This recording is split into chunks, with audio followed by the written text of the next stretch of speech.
अच्छा, जो next question है क्वेश्चन नंबर 31, उसमें वो हमसे डायग्नोस पूछ रहे हैं, ठीक है। तो स्टेटमेंट पढ़ते हैं। 57-year-old man has severe thirst, passes 8 litre of urine daily. देखिए काफ़ी ज़्यादा यूरिन जो है वो क्या हो रहा है, वो पास हो रहा है। इसका मतलब है काफ़ी ज़्यादा वाटर जो है वो जिस्म से यूरिन की शक्ल में बाहर जा रहा है, तो डिहाइड्रेशन होगा, ठीक है। जब जिस्म के अंदर डिहाइड्रेशन होगा तो उसकी वजह से क्या होगा, सलूट यानी ब्लड जो है वो कंसनट्रेटेड हो जाएगा, यानी जो सोडियम है वो बढ़ जाएगा, और साथ में जो ऑस्मोलिटी है ब्लड की वो जो है वो भी बढ़ जाएगी। तो आगे स्टेटमेंट पढ़ते हैं। कहते हैं कि serum sodium and plasma osmolality are elevated. देखिए वही बात है, और यूरिन में जो है वो क्या हो जाएंगे, वो यूरिन जो है बहुत ज़्यादा डाइल्यूट हो जाएंगे, क्योंकि 8 लीटर जो है वो कम नहीं है। यूरिन कंसनट्रेशन इम्प्रूव हो रहा है किसके बाद, आफ्टर डिस्मोप्रेशन। देखें वो कह रहे हैं कि जब हम पेशेंट को डिस्मोप्रेशन दे रहे हैं उसके बाद जो है यूरिन की जो कंसनट्रेशन है वो इम्प्रूव हो रही है। सुने, जो डिस्मोप्रेशन है वो असल में सिंथेटिक ADH है एक किस्म का, ठीक है। ये सिंथेटिक ADH है। तो जब आप उन पेशेंट को यानी सिंथेटिक ADH या मैं कह सकूँ डिस्मोप्रेशन देंगे तो पेशेंट जो है वो बिल्कुल नॉर्मल एक्ट मतलब जो फंक्शन है वो नॉर्मली जो है वो स्टार्ट हो जाएगा, यानी जो वाटर रिटेंशन है। जब आप यहाँ जब उसको आप ये देंगे ये सिंथेटिक ADH, तो उससे ये होगा कि ADH जो है ये किडनी पे काम शुरू कर जाएगा, और उसकी वजह से क्या होगा कि वो वाटर रिटेंशन स्टार्ट कर देगा, यानी यूरिन से किडनी से पानी जो है वो ब्लड की तरफ वो फेंक देगा, ठीक है। तो ब्लड की भी जो ऑस्मोलिटी है वो भी बेहतर हो जाएगी, साथ में जो है वो जो ब्लड जितना कंसनट्रेटेड हुआ है वो कंसनट्रेशन भी उसका जो है वो करेक्ट हो जाएगा, और साथ में जो यूरिन बहुत ज़्यादा डाइल्यूट थे तो अब वो यूरिन जो है वो भी क्या हो जाएंगे, वो कंसनट्रेटेड हो जाएंगे, क्योंकि पानी जो है वो अब यूरिन से उठा के यानी किडनी से उठा के वो ब्लड में डाल रहे हैं, ठीक है। अच्छा, अब ये जो चीज़ है इसका मतलब है किडनी जो है आपका नॉर्मल है, लेकिन किडनी के अंदर जो है वो ADH नहीं है, ठीक है। जब ADH आपने बाहर से दे दिया, एक्सोजीनियसली आपने पेशेंट को दे दिया, तो वहाँ पे किडनी बिल्कुल ठीक काम कर रहा है। तो इसका मतलब ये है कि ये सेंट्रल डिफेक्ट है, यानी ऊपर से सेंटर से यानी ब्रेन से जो है ADH वहाँ से नहीं आ रहा, सिग्नल नहीं आ रहे, जिसकी वजह से ये इशू बन रहे थे। जब आपने ADH प्रोवाइड किया जब, तो उसके बाद मसला आपका रिजोल्व हो गया, ठीक है। अभी थोड़ा सा इस नॉलेज को पढ़ते हैं, ठीक है।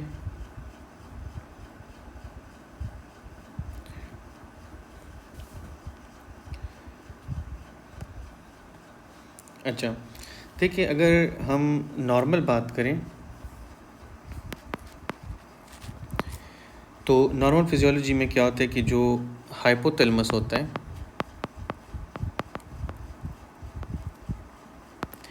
वो प्रोड्यूस करता है किसको, ADH को, एंटी डाययूरेटिक हार्मोन को, ठीक है।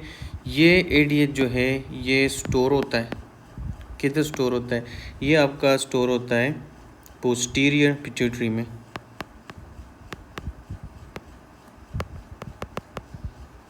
ठीक है। यहाँ पे वो स्टोर हो जाते हैं। फिर जो है ये जो ADH है ये फिर यहाँ से ब्लड के थ्रू ट्रेवल करता है, ठीक है। और ये जो है जो किडनी के ट्यूब्यूल्स के अंदर, किडनी में ट्यूब्यूल्स के अंदर जो रिसेप्टर्स हैं जिसमें V2 रिसेप्टर्स, ठीक है,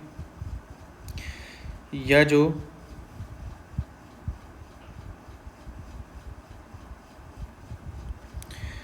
तो उस पे मेनली जो है इस पे एक्शन करता है, ठीक है। और जो एक्वा पोरिन 2 वाटर चैनल है वो चैनल ओपन होते हैं, और जो पानी होता है वो क्या होता है, वो एब्जॉर्ब हो जाता है, ठीक है। वो पानी जो है वो ब्लड में शामिल हो जाता है, ठीक है। यानी यूरिन से पानी जो है वो ब्लड की तरफ चला जाता है, जिसको हम कहते हैं यूरिन रिटेंशन या urine blood water retention, water retention, या जो हम कहते हैं वाटर री एब्जॉर्प्शन, तो इसी तरह होता है, ठीक है। ये ADH उसमें बहुत बड़ा रोल अदा कर रहे हैं, ठीक है। अब सारा निज़ाम ठीक है, लेकिन यहाँ से क्या हुआ, कोई इंजरी हुई, हेड इंजरी किसी को हो गई, ठीक है, या कोई और इशू बना जिसकी वजह से क्या हुआ कि यहाँ पे ADH नहीं बन रहा, ठीक है, यानी ADH जो है वो नहीं आ रहा नीचे, ठीक है। या अगर कोई मतलब और पैथोलॉजी हो जाए जिससे ये यहाँ ADH मुतासर हो जाए, तो ADH जो है वो नीचे नहीं आ रहा। जब ADH इस सिस्टम में एंटर नहीं करेगा, यानी आपकी किडनी की तरफ वो नहीं आएगा, तो ठीक है, आपका किडनी ठीक है, उसका फंक्शन नॉर्मल है, उसके V2 रिसेप्टर्स नॉर्मल हैं, उसका एक्वापोरिन टू चैनल नॉर्मल है, लेकिन वो ऑपरेट नहीं करेगा। तो इसका मतलब यह है कि जितना भी पानी होगा वो यूरिन में ज़ाया होगा, बाहर निकलेगा और डिहाइड्रेशन करेगा। और इस फिनोमेना को, यानी जो जिसमें ADH एब्सेंट है, ठीक है, ADH एब्सेंट है, ADH नहीं आ रहा, ऊपर से सेंट्रल से नहीं आ रहा। जो हमारा हाइपोथैलेमस या जो हमारा ब्रेन है, पिट्यूटरी है, वो हमारा सेंटर है, ठीक है, सेंटर है मेन। अब सेंटर से इशू है, यानी ADH नहीं आ रहा, तो इसको हम कहते हैं सेंट्रल इंसिपिडस कहते हैं, ठीक है। और अब अगर इसको हम कहते हैं सेंट्रल डायबिटीज़ इंसिपिडस, ठीक है, सेंट्रल DI हम कह सकते हैं, डायबिटीज़ इंसिपिडस ये सेंट्रल है, ठीक है। अब अगर ADH सही तरह आ रहा है, ठीक है, लेकिन मसला किस में है, रिसेप्टर्स में है, कि वो रिसेप्टर्स जो है उस पर वो रेजिस्टेंस है, ठीक है। ADH का रेजिस्टेंस है V2 रिसेप्टर्स के साथ, उनके रेजिस्टेंस है, उस पर वो काम नहीं कर रहे हैं, तो फिर भी ये चैनल ओपन नहीं होंगे और पानी जो है वो अंदर रीअब्जॉर्प्शन नहीं होगा, ठीक है। तो वो भी सेम वही सिम्टम्स, डिहाइड्रेशन के सिम्टम्स और वो चीज़ें जो है वो डेवलप होना शुरू हो जाएंगे, तो वो फिर हैं नेप्रोजेनिक, ठीक है, क्योंकि किडनी में इशू है तो तभी नेप्रोजेनिक उसको हम DI कहते हैं, नेप्रोजेनिक DI, ठीक है। बहुत सिंपल सा कंसेप्ट है स्टूडेंट्स, आपने ये नहीं भूलना। मतलब ये है कि अगर मेन ऊपर ब्रेन में सेंटर में इशू हो तो ADH नहीं आएगा, उस केस में हम सेंट्रल डायबिटीज़ इंसिपिडस कहते हैं। अगर ADH सही तरह आ रहा है, बाकी सब कुछ ठीक चल रहा है, लेकिन किडनी के अंदर जो है V2 रिसेप्टर्स जो है वो रेजिस्टेंट है, वो ओपन नहीं हो रहे, ADH को रिस्पॉन्स नहीं कर रहे, तो उस कंडीशन को हम नेप्रोजेनिक DI कहेंगे, ठीक है। अच्छा, जो सेंट्रल DI है, सेंट्रल DI जो है वो अगर उसमें हम सिंथेटिक ADH देंगे, जिसको हम डिस्मोप्रेन कहते हैं या डिस्मोप्रेसिन कहते हैं, सॉरी डिस्मोप्रेसिन जो है वो अगर हम उस पेशेंट में देंगे, अगर उसमें रिस्पांस अच्छा आया तो इसका मतलब ये है कि ये सेंट्रल DI है, लेकिन अगर उसमें रिस्पांस नहीं आया तो इसका मतलब ये है कि क्या है, ये नेप्रोजेनिक है, ठीक है। तो ये कुछ पॉइंट्स थे जो आपको बताना ज़रूरी थे, ठीक है। तो अभी आप ख़ुद देख लें, वही चीज़ें हैं जो मैंने आपको बता दी। वो कह रहे हैं कि इम्प्रूव डिस्मोप्रेसिन से वो मतलब बेहतर हो रहा है, तो वो क्या है, वो है सेंट्रल इंसिपिडस, ठीक है, डायबिटिक इंसिपिडस। अच्छा,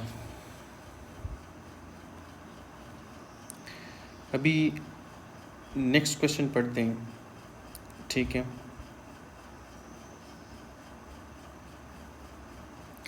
नेक्स्ट क्वेश्चन में वो कह रहे हैं कि जी which malignancy associated substance is most likely responsible, ठीक है। क्वेश्चन पढ़ते हैं कि 62 ईयर ओल्ड वुमन है, वो प्रेजेंट करती हैं फटीग के साथ, कॉन्स्टिपेशन के साथ, एब्डोमिनल पेन के साथ और कन्फ्यूजन के साथ।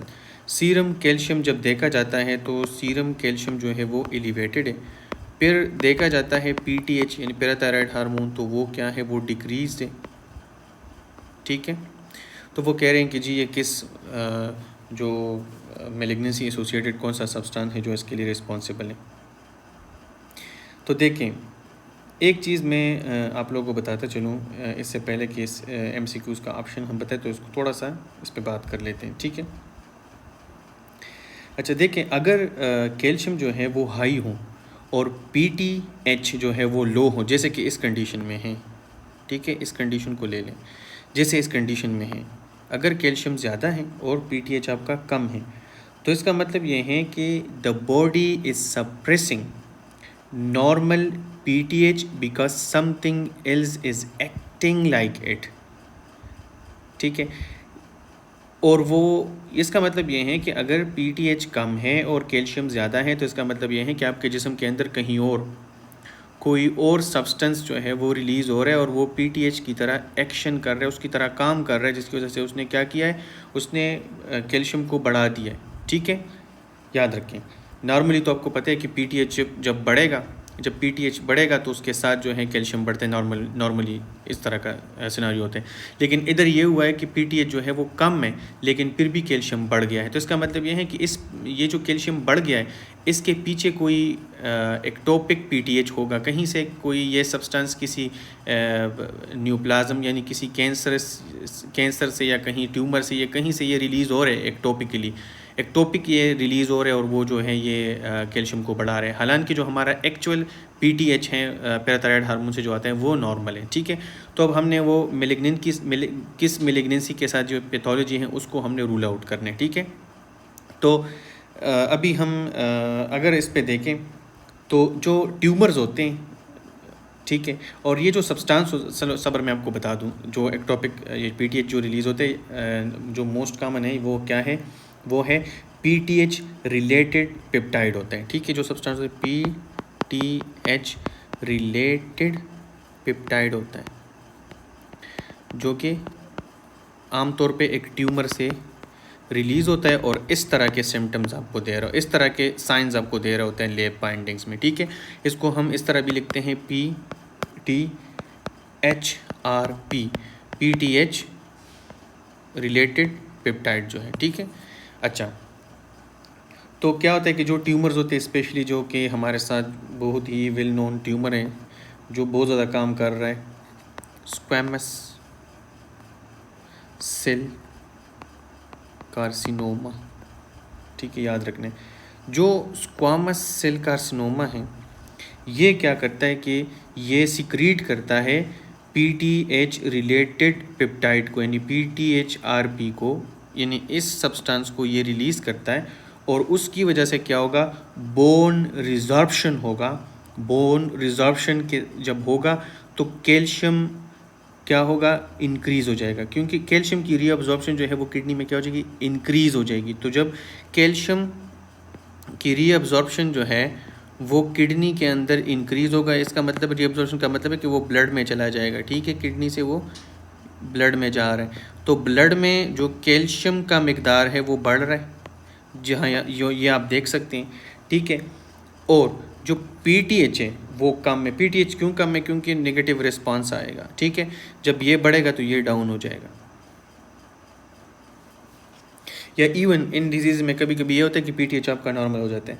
अच्छा सुने, नेक्स्ट इसमें क्या है कि जैसे कि कैल्शियम जो है जब वो बहुत ज़्यादा हो जाएगा तो जो रियल पीटीएच होगा वो डिक्रीज़ हो जाएगा। किस वजह से, नेगेटिव फीडबैक की वजह से। जैसे मैंने आपको बताया कि इस तरह जो है क्या होगा कि जो एक्टोपिक पीटीएच जो रिलेटेड पेप्टाइड था वो जो है कैल्शियम बोन रिजॉर्प्शन कर रहा था वहाँ पे, फिर किडनी में कैल्शियम की भी रिब्जॉर्प्शन ज़्यादा रीअब्जॉर्प्शन हो रही थी जो कि ब्लड में कैल्शियम वो फेंक रहा था।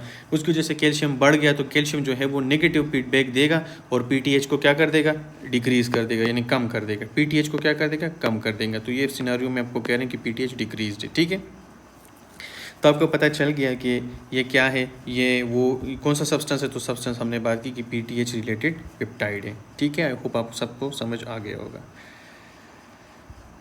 अच्छा, अब नेक्स्ट क्वेश्चन है, उसमें क्या पूछ रहे हैं कि जी which electrolyte abnormality explain these findings. अच्छा, कोई इलेक्ट्रोलाइट की एबनॉर्मेलिटी की वो बात कर रहे हैं। देखें, वो कह रहे हैं कि 35 year old woman develops muscle cramps, perioral tingling और कार्पोपीडल स्पाज्म। ठीक है, आफ्टर थायराइड सर्जरी। देखें, वो कह रहे हैं कि थायराइड सर्जरी के बाद जो है ये सिम्टम्स आ रहे हैं और सीरम कैल्शियम जो है वो लो है। ठीक है, अब यहाँ पे वो कह रहे हैं कि जी जो कैल्शियम है सीरम यानी ब्लड के अंदर वो क्या है, वो कम है। ठीक है, तो हमने तो ये बात की थी कि जब पीटीएच बढ़ेगा तो वो नॉर्मल फिजियोलॉजी में ये होता है कि जब पीटीएच बढ़ता है तो वो अपने साथ क्या करता है, कैल्शियम को बढ़ाता है। क्यों बढ़ाता है, क्योंकि पीटीएच बोन की रिजॉर्प्शन करेगा और वहाँ और किडनी में भी जो है रिजॉर्प्शन को बढ़ाएगा कैल्शियम का, तो कैल्शियम ब्लड में इंक्रीज़ हो जाएगा। अब क्या है, अब यहाँ पे वो कह रहे हैं कि जी सीरम कैल्शियम डिक्रीज़ड है। सीरम कैल्शियम डिक्रीज हो तो इसका मतलब ये है कि कहीं पैथोलॉजी जो है वो पैराथायराइड हार्मोन में जा रही है। क्यों जा रही है? क्योंकि जो उनकी सर्जरी की वो हिस्ट्री बता रहे हैं कि उसकी थायराइड सर्जरी हुई तो थायराइड ग्लैंड के बैक साइड पे जो है आपका PTH यानी पैराथायराइड ग्लैंड होता है, पैराथायराइड ग्लैंड होता है, ठीक है। तो पैराथायराइड ग्लैंड को इंजरी अगर हो जाए तो वहाँ से PTH जो है वो मुतासर हो जाएगा और उस वजह से क्या होगा कि कैल्शियम डिक्रीज़ हो जाएगा। तो ये उसकी वजह से हो सकता है। चले रीज़न पढ़ते हैं। कहते हैं कि जी एक्सीडेंटल रिमूवल और injury to the parathyroid gland during surgery can cause reduce PTH and hypocalcaemia. Hypocalcaemia increase neuromuscular excitability, ठीक है, जिसमें वो ट्राउजर साइन और जो ट्रॉस साइन और जो चोस्टिक साइन जो है वो हाइपोकैल्सीमिया के जो क्लासिक फीचर्स है, ठीक है, या टिटनी, तो ये याद रखने हैं। अच्छा, और याद रखें जो सीवियर केसेस होंगे ना, सीवियर हाइपोकैल्सीमिया में फिर वहाँ पे सीजर स्टार्ट हो जाएंगे, ठीक है, याद रखने। नेक्स्ट क्वेश्चन क्या है कि जी बेरियम सॉलो हुआ है, उसमें डायलेटेड एसोपेगस है विद बर्ड बीक अपीयरेंस। देखिए बर्ड बीक अपीयरेंस तो आपके पास क्या है, एक्लेसिया। एक्लेसिया में मेन मसला क्या होता है कि जो आपके एसोपेगस के जो लोअर स्पेंक्टर्स होते हैं वो ओपन नहीं होते, मतलब वो रिलैक्स नहीं होते, उसके रिलैक्सेशन का प्रॉब्लम होता है, ठीक है, वो रिलैक्स नहीं होते। तो ऑप्शन आप देख लें, सिनेरियो पढ़ने से पहले देख लें, ये हैं, देखें, failure of lower oesophagus sphincter to relax. Next question है कि which vessel is most commonly involve, पढ़ लेते हैं। 65 ईयर ओल्ड में develop sudden severe worst headache of his life. Worst headache of his life का मतलब है SH, सब अर्कनाइड हेमरेज है, ठीक है। CT show blood in the subarachnoid space, वो बता भी दिया उन्होंने कि SH ही है, सब अर्कनाइड स्पेस में वो ब्लड भी आ गया। कहते हैं कौन सा वेसल जो है इसमें मोस्ट कॉमनली, तो मोस्ट कॉमनली मैंने आप लोगों को बताया था कि ACA, याद रखना, ठीक है। अच्छा, अब आपको पता है कि जो बेरी एनोरिज्म होता है वो रप्चर होता है और मोस्ट फ्रिक्वेंटली जो है उसमें एक आर्टरी जो है वो इन्वॉल्व होती है जिसका इंटीरियर कम्युनिकेटिंग आर्टरी नाम है, ठीक है, ACA याद रखना है। तो इसमें है ACA, ठीक है। और वो यही फीचर में बताता कि थंडर क्लिप्ड हेडेक हो या worse headache of the life हो तो वो SH ही होगा अनटिल प्रूवन अदरवाइज, ठीक है। नेक्स्ट क्वेश्चन में क्या पूछ रहे हैं कि जी कौन सा न्यूरोट्रांसमीटर डिफिशिएंसी जो है वो रिस्पॉन्सिबल है। अच्छा, 58 ईयर ओल्ड मैन है जो कि प्रेजेंट करता है रेस्टिंग ट्रेमर के साथ, ब्रेडिकाइनेसिया और रिजिडिटी के साथ, ठीक है, और डिफ़िकल्टी इनिशिएटिंग मूवमेंट। तो ये आपका है पार्किंसन। पार्किंसन क्यों है? क्योंकि रेस्टिंग, देखिए इसका एक ट्राइएड है जिसमें, अच्छा ये इधर लिखा हुआ है, इसका एक ट्राइएड है जिसमें रेस्टिंग ट्रिमर होते हैं, रिजिडिटी होती है और ब्रेडिकाइनेसिया, ठीक है। तो जब भी आप ये चीज़ें सुने तो ये सबसे पहले जो डिफरेंशियल जो डायग्नोज आपके जहन में आना चाहिए वो पार्किंसन ही आना चाहिए, ठीक है। अच्छा, तो अब इसमें जी वो पूछ रहे हैं कि डिफिशिएंसी किस न्यूरोट्रांसमीटर की है, ठीक है। तो आपको पता है कि इसमें डोपामिनर्जिक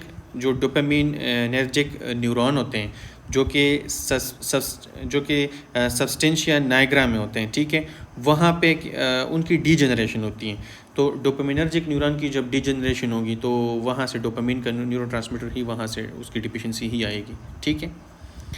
ये डोपामिनिक क्या हो गया, डीजनरेशन ऑफ डोपामिनर्जिक न्यूरॉन्स जो है in the substantia nigra pars compacta, ठीक है। ये चीज़ भी अक्सर इस पे भी MCQs आए हुए हैं एनाटॉमी में, अक्सर न्यूरोनाटमी से अक्सर इस पे क्वेश्चन आ जाते हैं, ठीक है। तो ये आपका हो गया डोपामीन, क्योंकि इधर मेन जो पैथोलॉजी वो ही डोपामीन न्यूरॉन के साथ है, ठीक है।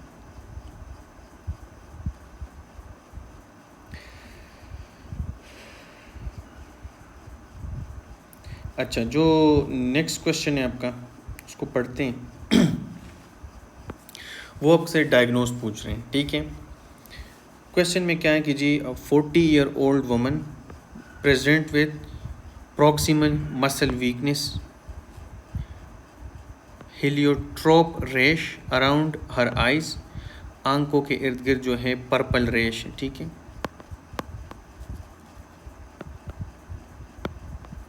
एक तो बटरफ्लाई रेश होता है जो कि एसएलई में होते हैं, ठीक है।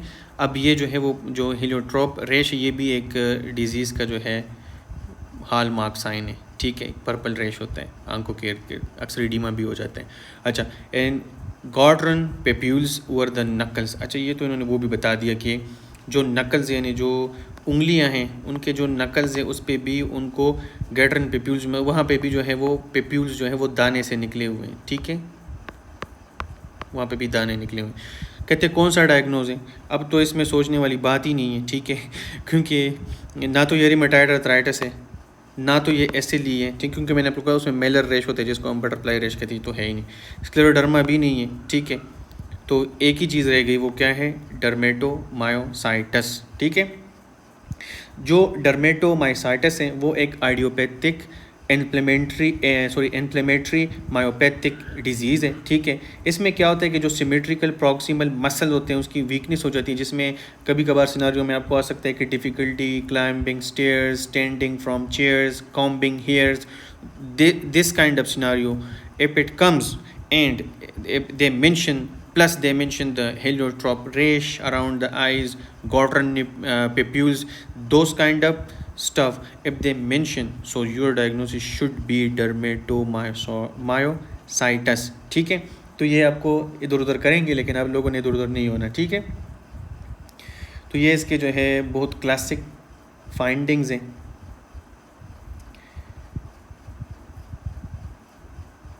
तो इसमें जैसे कि स्किन, यानी जैसे नाम से ही वो है मायोसाइटस है, ठीक है। तो मसल भी इसमें इन्वॉल्व है, जैसे कि मसल वीकनेस है, ठीक है। और डर्मा मतलब स्किन भी इन्वॉल्व है, स्किन पे जो रेश हैं और साथ में नकल्स पे जो वो पेप्यूल्स निकले हैं, ठीक है। तो डर्मा और मसल दोनों का ही केस बना हुआ है, तो उसको डर्मेटोमायोसाइटिस ही है, ठीक है। अच्छा, नेक्स्ट क्वेश्चन है जिसमें वो क्या पूछ रहे हैं, वो पूछ रहे हैं कि जी कौन सा ग्लाइकोजन स्टोरेज डिजीज़ है मोस्ट लाइकली। जैसे कि हमने ग्लाइकोजन स्टोरेज डिजीज़ पढ़ा था, उसके फिर हमने डिफरेंट जो इसके क्लासेस है वो हमने पढ़े थे, जो टाइप्स थे। तो अब उसमें वो ये पूछ रहे हैं कि आप ऊपर वाला स्टेटमेंट पढ़ के हमें इतना बता दें कि ये कौन सा वाला है, ठीक है। बता देते हैं। 19-year-old man develops muscle cramps, fatigue during intense exercise. Testing revealed impaired breakdown of muscle glycogen. देखिए, मसल ग्लाइकोजन की ब्रेकडाउन की अगर इम्पेयरमेंट हो तो आपने मैकार्डल डिजीज़ याद रखना है, ठीक है।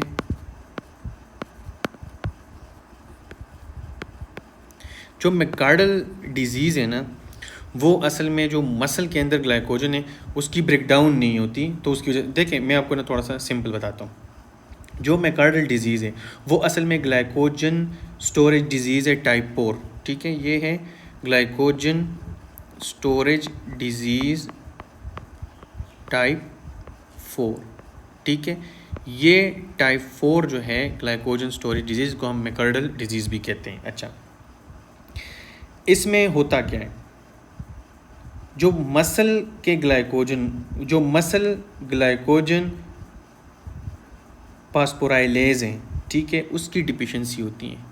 एक एंजाइम है, उसका नाम क्या है? उसका नाम जो है वो है मसल ग्लाइकोजन फास्फोराइलेज, ठीक है। अगर इधर से हम देखें मसल ग्लाइकोजन फास्फोराइलेज, ठीक है, इस एंजाइम की डिफिशिएंसी होती है।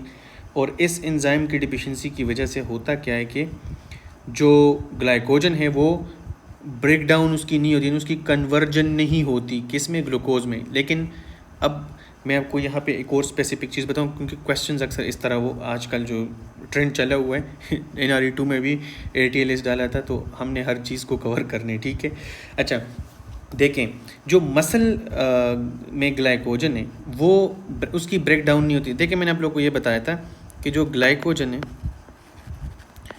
वो कन्वर्ट होता है ग्लूकोज 1-फॉस्फेट में। फिर जो है आगे जो है ग्लूकोज 6 फॉस्फेट में कन्वर्ट होता है और डिफरेंट हर स्टेप में अलग अलग एंजाइम है। फिर ये आगे जाके जो फाइनल हमारा ग्लूकोज है जो ब्लड में शामिल होगा फिर वो उसमें बनता है, उसमें जो है वो क्या जो फाइनल ग्लूकोज है फिर वो इधर से बनता है।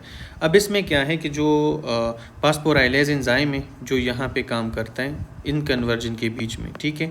तो जब वो नहीं है तो ये ग्लाइकोजन ग्लूकोज 1 फॉस्फेट में कन्वर्ट नहीं होगा तो आगे ये साइकिल नहीं चलेगा, ठीक है। तो मेन यहाँ से जो है वो आपका ये जो केस रुक जाता है मसल के अंदर जो ग्लाइकोजन है उसमें यहाँ पे ये इस पाथवे को ये पाथवे यहाँ इस एंजाइम के ना होने की वजह से ब्लॉक हो जाता है जिसमें कन्वर्जन नहीं होता, ठीक है। और जो ग्लाइकोजन है वो आपके मसल्स के अंदर जो है वो क्या कहते हैं एकमुलेट कर जाते हैं जिसकी वजह से मसल पेन होते हैं, मसल क्रैम्प्स होते हैं। मसल फिटीक क्यों होंगी? क्योंकि आपको ग्लूकोज नहीं मिल रहे हैं, क्योंकि आपको जो क्या कहते हैं आपको एनर्जी नहीं मिल रही, एटीपी वगैरह एनर्जी आपके मसल्स को नहीं मिल रहे और उसकी वजह से पेनफुल मसल्स क्रैम्प होंगे, एक्सरसाइज इंटॉलरेंस होगा, क्योंकि जितना आप मसल यूज़ करेंगे उतना आपको मसल को खिलाने की ज़रूरत है, ठीक है। साथ में इसमें मायोग्लोबिन्यूरिया होगा, डार्क यूरिन भी आ जाते हैं आफ्टर स्ट्रेनस एक्सरसाइज, ठीक है। इसमें सेकंड विंड फिनोमेना होता है। सेकंड विंड फिनोमेना का मतलब ये है कि सिम्टम जो है वो इम्प्रूव हो जाते हैं आफ्टर फ्यू मिनट्स, जैसे कि मसल जो है वो अपने सोर्स ऑफ एनर्जी को स्विच कर लेता है, जैसे कि ब्लड से ग्लूकोज ले लेगा या फैटी एसिड को यूज़ कर लेगा, ठीक है। तो इसको हम कहते हैं सेकंड विंड फिनोमेना, यानी कुछ देर बाद जो है आपके मसल्स जो है वो इम्प्रूव हो जाएंगे, पेंशन जो है थोड़ा सा बेहतर हो जाएगा। तो ये आपका मैककार्डल डिजीज़ था, ठीक है, ग्लाइकोजन स्टोरेज डिजीज़ टाइप 4। अच्छा,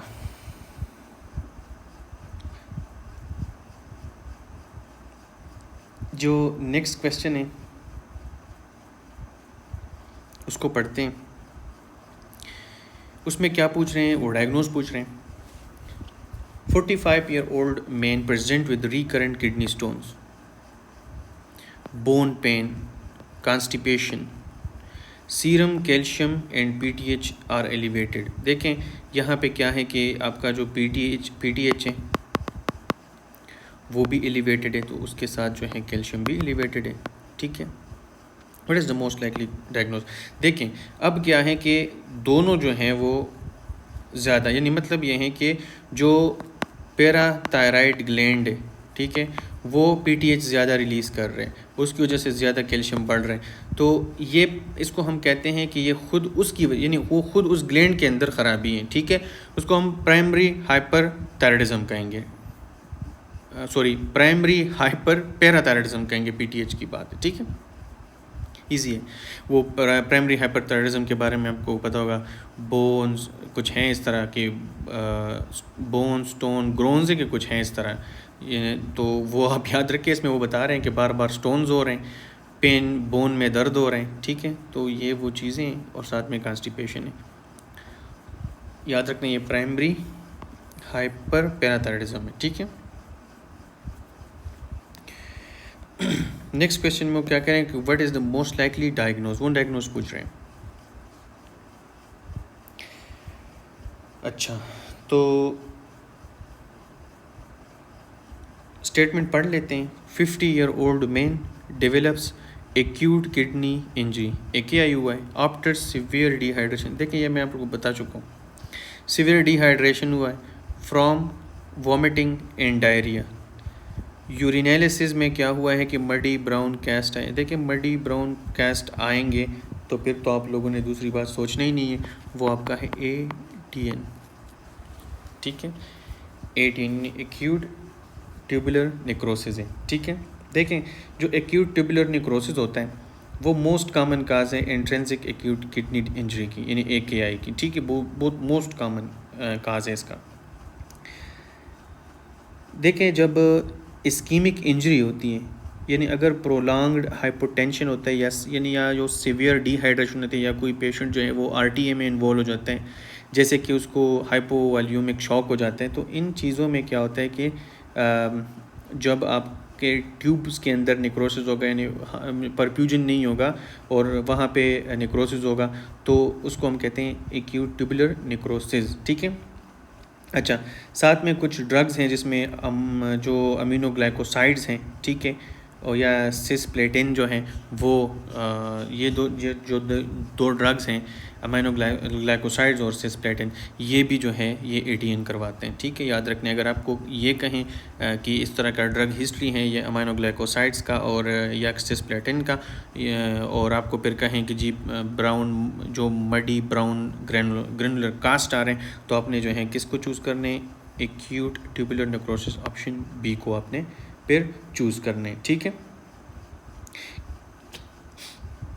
क्योंकि मेनली इसमें जो रीनल परफ्यूजन है ना वो मुतासिर हो रहा है, अगर वो ज़्यादा देर तक मुतासिर होगा तो वहाँ पे स्कीमिया हो जाएगा। ठीक है, और ये ट्यूबुलर एपिथेलियल सेल्स इंजरी होती है और उस पर वो निक्रोज होती है। जो मडी ब्राउन ग्रेनुलर कास्ट हैं जो यूरिन एनालिसिस पे आएगा, ये हॉल मार्क फाइंडिंग्स है किसके, एटीएन के। ठीक है, आपने ये भूलना नहीं है।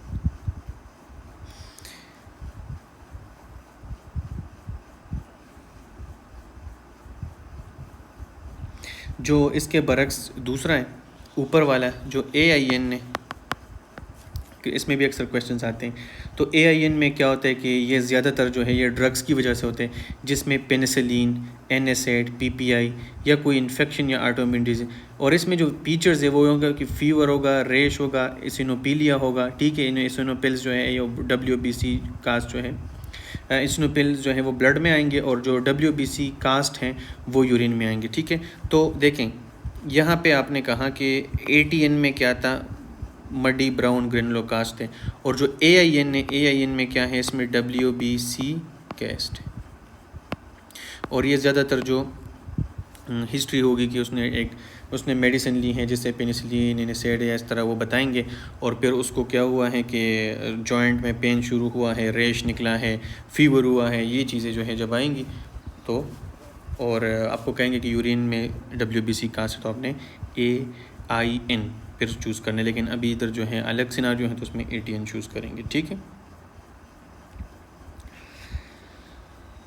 अच्छा क्वेश्चन में है कि which area is most commonly involve, important question है।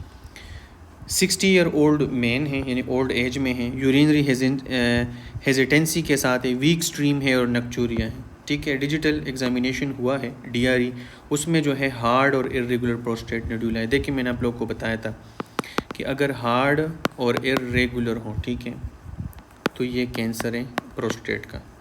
ठीक है, और अगर सॉफ्ट और रेगुलर हैं तो वो BPH है। ठीक है, अब ये तो कैंसर की बात कर रहे हैं, तो कैंसर में हमें पता है कि पेरिफेरल जोन जो है वो इन्वॉल्व होते हैं, और BPH में जो है ट्रांजिशन जोन इन्वॉल्व होते हैं। ठीक है, ये इन पे क्वेश्चन लाजमी आना होता है, या तो BPH पे या तो उस पर प्रोस्टेट कैंसर पे, लेकिन इसमें अक्सर बच्चे कंफ्यूज हो जाते हैं, तो आप लोगों ने याद रखने हैं। ठीक है,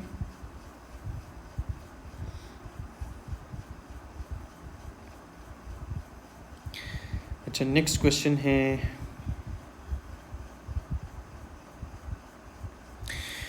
वो पूछ रहे हैं कि कौन सा organ must be monitor for, must be monitor मतलब किस आर्गन को हम मॉनिटर करेंगे। तो देखें 25 year old woman present with joint pain, photosensitivity, butterfly रेश। देखिए ये SLE है, अभी ऊपर मैंने इसकी बात की, क्लासिक प्रेजेंटेशन है। अच्छा फिर कह रहे हैं कि NT डबल यानी NT dsDNA की बात कर रहे हैं। ठीक है, वो एंटीबॉडीज़ भी पॉजिटिव है। देखिए जब ये चीज़ जब आ जाए ना, ये सेंसिटिव है, लेकिन इसमें यह है कि ये डिज़ीज़ के प्रोग्रेशन को हमें बताता है कि डिज़ीज़ कितना एडवांस हुआ है, कितना प्रोग्रेस हुआ है। ठीक है, तो ये हमें बताता है, और वो पॉजिटिव है, इसका मतलब ये है कि डिज़ीज़ जो है वो फैल चुके हैं, ये डिज़ीज़ जो है एडवांस यानी आगे फैल रहे हैं, प्रोग्रेशन हो रही है, डिज़ीज़ की प्रोग्रेस हो रहा है। तो याद रखें कि SLE जो है सबसे ज़्यादा किडनी को इफ़ेक्ट करता है। ठीक है, किसको, किडनी को। तो जब ये पॉजिटिव है इसका मतलब ये कि डिजीज़ जो है वो आगे जा रहा है, तो हमने किस आर्गन को मॉनिटर करना है, फिर हमने किडनी को मॉनिटर करना शुरू कर देना है। ठीक है, this patient has SLE, antibodies are associated with lupus nephritis. देखिए ल्यूपस नेफ्राइटिस के साथ एंड में कोरिलेट विद डिजीज़ एक्टिविटी। देखिए डिजीज़ एक्टिविटी को NTDS-DNA से हम मालूम करते हैं, वो पॉजिटिव है, इसका मतलब ये है कि ल्यूपस नेफ्राइटिस हो सकता है, तो हमने इस किडनी को हमने क्या करना है, मॉनिटर कर देना है। नेक्स्ट क्वेश्चन है क्वेश्चन नंबर 43। उसमें वो कह रहे हैं कि विच डायग्नोज, मतलब वो डायग्नोज मांग रहे हैं। अच्छा चलो पढ़ लेते हैं। 45 ईयर ओल्ड डेवलप वमन है, वो डेवलप करती हैं फिटीग, वेट गेन और कोल्ड इंटॉलरेंस और कॉन्स्टिपेशन। सारे इसके सारे जो कुछ वो बता रही है वो क्या है, वो है हाइपोथायराइडिज्म। हाइपोथायराइडिज्म की वो हमें बातें बता रही है। ये सारे सिम्टम्स किसके हैं, हाइपोथायराइडिज्म के हैं, ठीक है। लेबॉर्ट्री टेस्ट हुआ है, उसमें TSH जो है वो क्या है, वो एलिवेटेड है, यानी TSH ज़्यादा है और T4 कम है, ठीक है। क्लासिक प्रेजेंटेशन है प्राइमरी हाइपोथायराइडिज्म का, ठीक है। अच्छा चले, अगर मैं आपको नॉर्मली एक चीज़ बता दूं इधर, देखिए ब्रेन से जो है ना, मैं नॉर्मल बस ब्रेन ही लिख देता हूँ, ठीक है। वहाँ से क्या होते हैं, इन ब्रेन में जो पिट्यूटरी ग्लैंड होता है,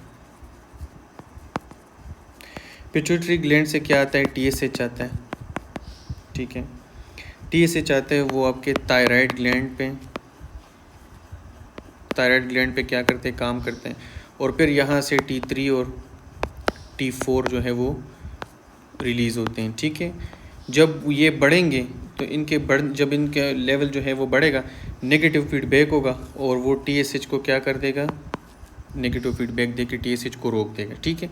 इस तरह ये एक दूसरे को फीडबैक देते हैं। लेकिन अब मसला क्या है कि थायराइड में, प्राइमरी थायराइडिज्म में क्या होता है कि प्राइमरीली उस ग्लैंड के अंदर खुद कोई ख़राबी आ गई है, इसमें कोई ख़राबी आई है।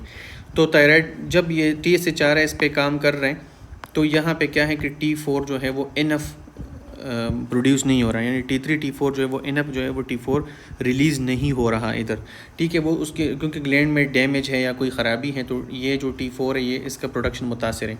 जब ये मुतासर तो ये लो रहेगा। अब पिट्यूटरी ग्लैंड यही सोचेगा, हमारा ब्रेन यही सोचेगा कि भाई ये तो T4 पूरा नहीं हो रहा, तो वो और TSH भेजेगा और भेजेगा, तो TSH जो है वो बढ़ना स्टार्ट हो जाएगा सीरम यानी ब्लड के अंदर, और T4 जो है उतना का उतना ही कम रहेगा, उतना, क्योंकि वहाँ ग्लैंड डैमेज है, ठीक है। तो याद रखना है कि इसी वजह से TSH keep going up and the T4 remain low, ठीक है। This is the classic presentation of primary hypothyroidism, ठीक है। प्राइमरी हाइपोथायराइडिज्म के साथ एक और चीज़ याद रखना है, हाशिमोटो थायराइडाइटिस जो मोस्ट कॉमन काज है, ठीक है, अक्सर आ जाता है। और हाइपर में जो है आपने फिर ग्रेव डिजीज़ को याद रखना है, ठीक है। दो चीज़ें याद रखनी है।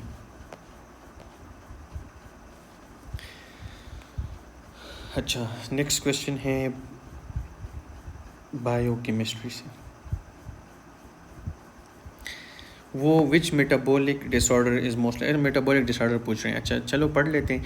30 year old man present with recurrent abdominal pain, vomiting, confusion, ammonia is markedly elevated. देखिए अमोनिया जो है वो मार्कली एलिवेटेड है, ठीक है।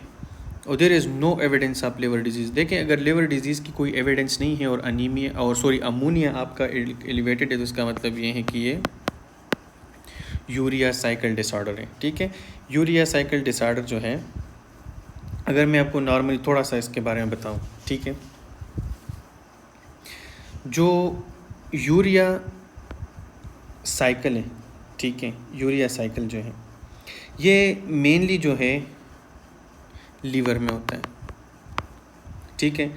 और जो टॉक्सिक अमोनिया है,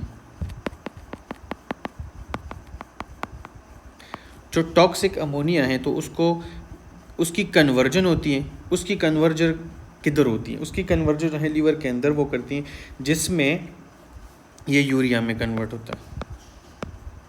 यानी जो टॉक्सिक NH3 है वो यूरिया में कन्वर्ट होता है लीवर के अंदर, और इसको हम क्या कहते हैं, यूरिया साइकिल कहते हैं, ठीक है, ये यूरिया साइकिल। लेकिन अगर इसमें कोई ख़राबी आ जाए तो उसको फिर हम डिसऑर्डर कहेंगे, ठीक है। अब डिसऑर्डर क्यों आएगा, डिसऑर्डर इसलिए आएगा क्योंकि आपको पता है हमारे जिस्म के अंदर जो भी काम होता है उसके अंदर एक एंजाइम जो है वो लाजमी इन्वॉल्व होता है। यहाँ पे जो एंजाइम इन्वॉल्व है, ठीक है, जो एंजाइम यहाँ पे इन्वॉल्व है, तो उसका मसला बन जाएगा। उसका क्या मसला बनेगा कि वो काम नहीं करेगा, उसकी डिफिशिएंसी हो जाएगी। उस एंजाइम की डिफिशिएंसी की वजह से आपका जो अमोनिया है वो कन्वर्ट नहीं होगा यूरिया में, तो अमोनिया बिल्डअप हो जाएगा, जिसकी वजह से वो कह रहे हैं कि मार्कली एलिवेटेड है अमोनिया। ठीक है, लेकिन यह है कि लीवर की अपनी कोई ख़राबी नहीं है, तो लीवर का फंक्शन ठीक रहेगा। ठीक है, जब अमोनिया बढ़ेगा तो आपको पता है टॉक्सिक है, तो उसके confusion, vomiting, lethargy, behaviour changes और इवन सीवियर केसेस में सीजर्स और कोमा में भी आपका पेशेंट जो है वो जा सकता है।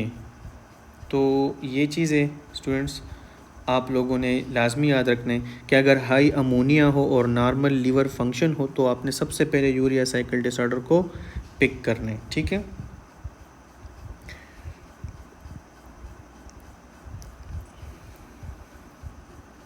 अच्छा, जिसमें जो ये एंजाइम होता है ना, एंजाइम जो है इसमें हम कहते हैं OTC। ठीक है, ornithine transcarbamylase deficiency. ठीक है, ये हैं OTC जो एंजाइम है, OTC इसकी डिफिशिएंसी होती है, और इस डिफिशिएंसी की वजह से जो है आपका अमोनिया जो है वो कन्वर्ट नहीं होता यूरिया में, अमोनिया जो है वो बिल्डअप होना शुरू हो जाएगा और this will cause the urea cycle disorder. ठीक है,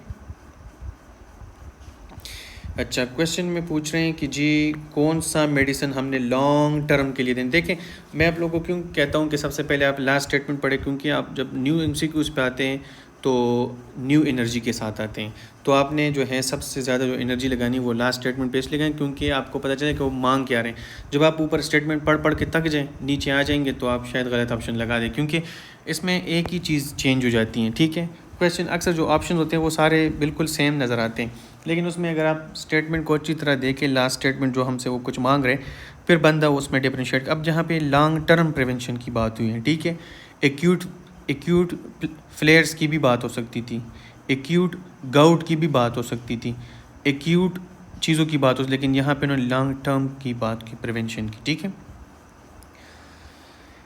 चले पढ़ते हैं। 40-year-old man develops severe pain and swelling of the first मेटाटार्सिटी।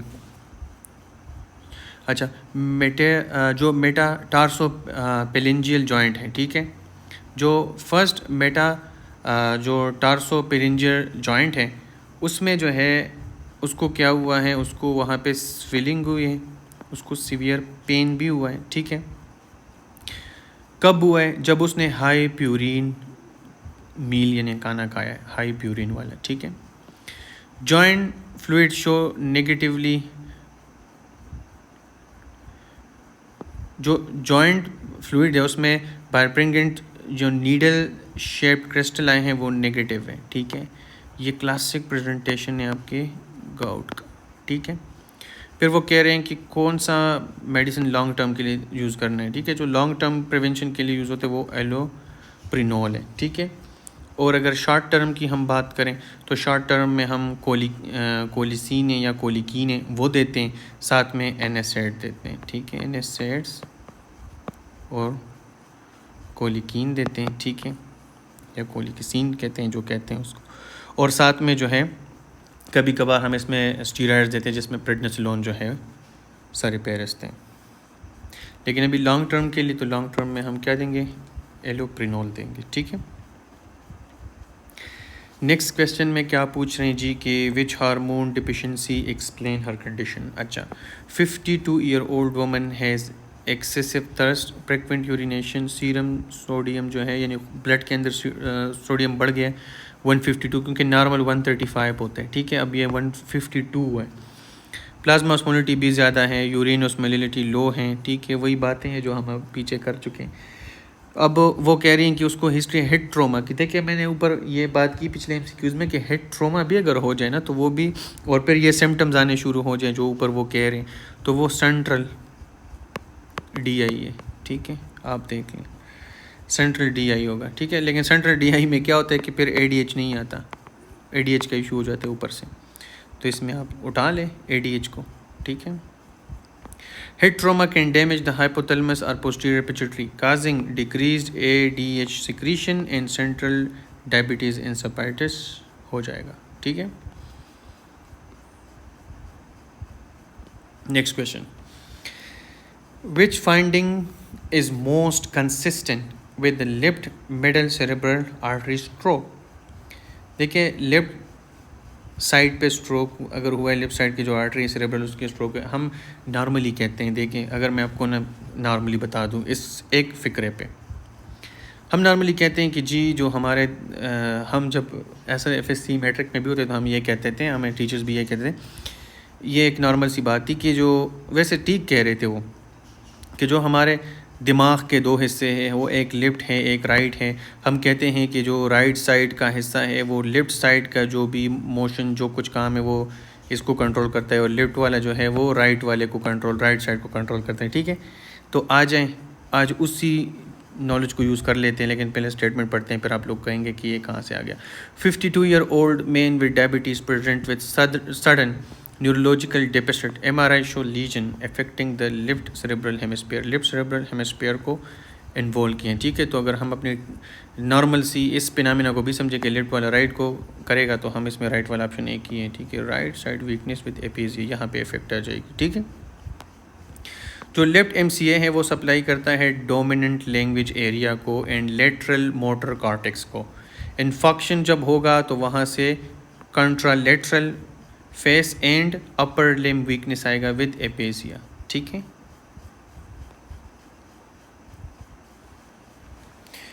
अच्छा जो नेक्स्ट क्वेश्चन है उसको पढ़ते हैं। उसमें वो क्या कह रहे हैं, वो कह रहे हैं कि जी which enzyme deficiency is responsible, वो एंजाइम का पूछ रहे हैं। आगे क्वेश्चन पढ़ लेते हैं कि 3-year-old child present with severe muscle weakness, cardiomegaly. देखिए ये जो 2 पॉइंट्स आ गए ना, यहाँ से आपका किस्सा तमाम हो गया, क्योंकि ये भी वही ग्लाइकोजन वाली बातें हैं, लेकिन यहाँ पे मेनली एक ही डिज़ीज़ है, इनका एक ही जो ऐसा टाइप है, एक ही ऐसा टाइप है जो मतलब कार्डियोलॉजी को भी यानी कार्डियोमेगेली करते हैं, दिल को भी इन्वॉल्व करते हैं, उनके मसल्स को, तो वो को मैं बताता हूँ। ठीक है, चलिए लेबॉरेटरी स्टडीज़ में क्या आया है कि excessive glycogen accumulation in the lysosome, यानी जो लाइसोसोम्स हैं उसके अंदर जो है ग्लाइकोजन जो है वो क्या हुए हैं, वो एकमुलेट हुए हैं। तो क्यों एकमुलेट हुए, इसलिए एकमुलेट हुए होंगे क्योंकि वहाँ जो एंजाइम है उसकी डिफिशिएंसी होगी। ठीक है, वो एंजाइम नहीं होगा जिसकी वजह से वहाँ पे एकमुलेशन होगी। तो अब देखें सेम अगर नाम से भी देखें, लाइसोसोमल एसिड अल्फा ग्लूकोसाइडेज, देख लें ये। ठीक है, देखिए ये असल में जो डिज़ीज़ है इसको हम पोम्प डिज़ीज़ कहते हैं। क्या, पोम्प डिज़ीज़ कहते हैं। इसमें जो जैसे कि एसिड अल्फा ग्लूकोसाइडेज जो एंजाइम होता है, जो ये एंजाइम है इसकी डिफिशिएंसी होती है, इसकी वजह से जो लाइसोसोम के अंदर जो ग्लाइकोजन है वो एकमुलेट होना शुरू हो जाते हैं। फिर जब वो एकमुलेट हो जाते हैं तो उनके सिम्टम्स आते हैं, जिसमें हाइपोटोनिया, मसल वीकनेस और हाइपरट्रोपिक कार्डियोमायोपैथी आती हैं। ठीक है, तो ये पोम्प डिज़ीज़ हैं। ठीक है, और ये जो है जो लाइसोसोम के अंदर जो एसिड अल्फा ग्लूकोसाइडेज है वो एंजाइम जो है उसकी डिफिशिएंसी होती है। ठीक है,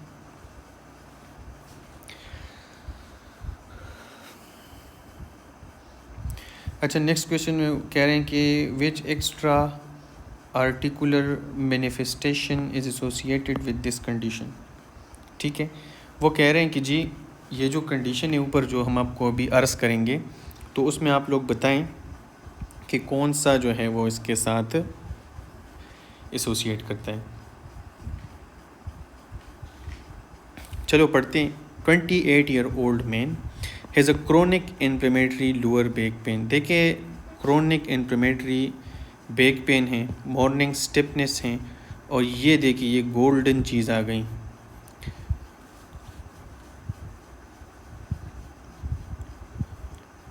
जो सेक्रोलाइटिस है वो हैं। ठीक है, हमने इससे पहले जो ऊपर मेरे ख्याल से क्वेश्चन नंबर था कोई 14 था या क्वेश्चन नंबर 12 था, उसमें हमने ये डिस्कस किया ऊपर।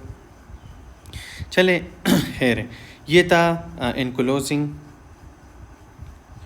स्पॉन्डिलाइटिस था। ठीक है, तो एनकोलोजिंग स्पॉन्डिलाइटिस में ये चीज़ें थी, और उसमें हमने पेरूजर जो HLA B27 की भी हमने बात की कि ये जो जिन्हें ये इसके साथ एसोसिएट करते हैं, इस पर क्वेश्चन ऊपर आया था, आप लोग को याद होगा। ठीक है, तो इसमें वो एक्स्ट्रा आर्टिकुलर मैनिफेस्टेशन वो देखना चाहते हैं, तो उसमें आपको पता है कि आइज़ जो है इसमें इन्वॉल्व होते हैं, ठीक है।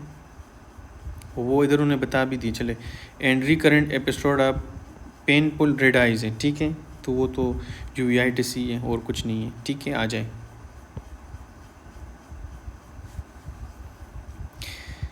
चले इधर से पढ़ लेते हैं कि जी एंकाइलोसिंग spondylitis is commonly associated with acute interior uveitis which present with painful red photopopic eye, ठीक है। वो सारी चीज़ें उन्होंने बता दी है, तो वो क्या है, बस वो टर्म आपसे पूछ रहे थे, तो वो टर्म आप बता दें। अच्छा, नेक्स्ट क्वेश्चन है कि जी which abnormality is present. 65 year old woman है, वो प्रेजेंट करती हैं सीवियर डायरिया के साथ, डिहाइड्रेशन के साथ और कन्फ्यूजन के साथ।